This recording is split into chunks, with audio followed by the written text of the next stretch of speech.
नमस्कार, आपण पाहता हिरकणी न्यूज। हिरकणी न्यूज प्रत्येक क्षण ताज्या घडामोडी आणि महत्त्वाच्या प्रत्येक बातमीसाठी नेहमी तत्पर।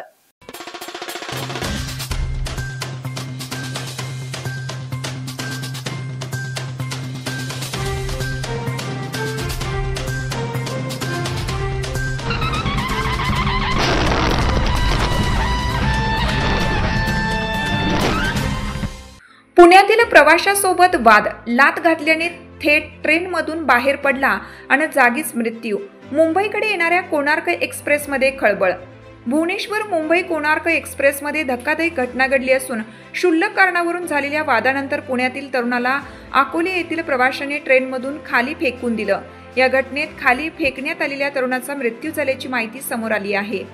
धावत्या ट्रेनमध्ये घडलेल्या या घटनेनं प्रवाशांमध्ये मोठी खळबळ उडाली। याबाबत मिळालेल्या माहितीनुसार सोमवारी मध्यरात्रीच्या सुमारास मुंबईच्या दिशेने निघालेल्या कोणार्क एक्सप्रेसने प्रवास करणाऱ्या प्रवाशांमध्ये किरकोळ वाद झाला। या वादामध्ये 20 वर्षीय तरुणाला ट्रेनमधून खाली फेकण्यात आलं होतं। यावेळी गंभीर जखमी झाल्याने धावत्या ट्रेनमधून फेकण्यात आलेल्या तरुणाचा दुर्दैवी मृत्यू झाला असून आरोपीला पोलिसांकडून अटक करण्यात आली आहे।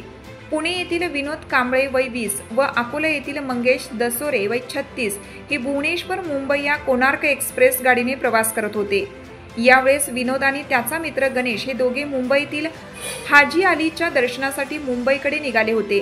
याच दरम्यान मध्यरात्री 2 वाजण्याच्या सुमारास ही एक्सप्रेस कर्जतच्या जवळ पोहोचली असताना एक्सप्रेसच्या डब्यामध्ये दरवाजाच्या बाजूला बसण्यावरून विनोद आणि अकोल्यातील मंगेश यांच्यात वाद झाला होता। सुरुवातीला शाब्दिक बाचाबाची झाली, मात्र नंतर मंगेश यांनी रागाच्या भरात विनोद याला लाथ मारल्याने तो कर्जत ते भिवपुरी दरम्यान धावत्या ट्रेनमधून खाली फेकला गेला होता। यावेळेस ट्रेनमधून खाली पडून गंभीर जखमी झालेल्या विनोद याला कर्जत येथील रुग्णालयात नेण्यात आला असता त्याचा उपचारादरम्यान मृत्यू झाला आहे।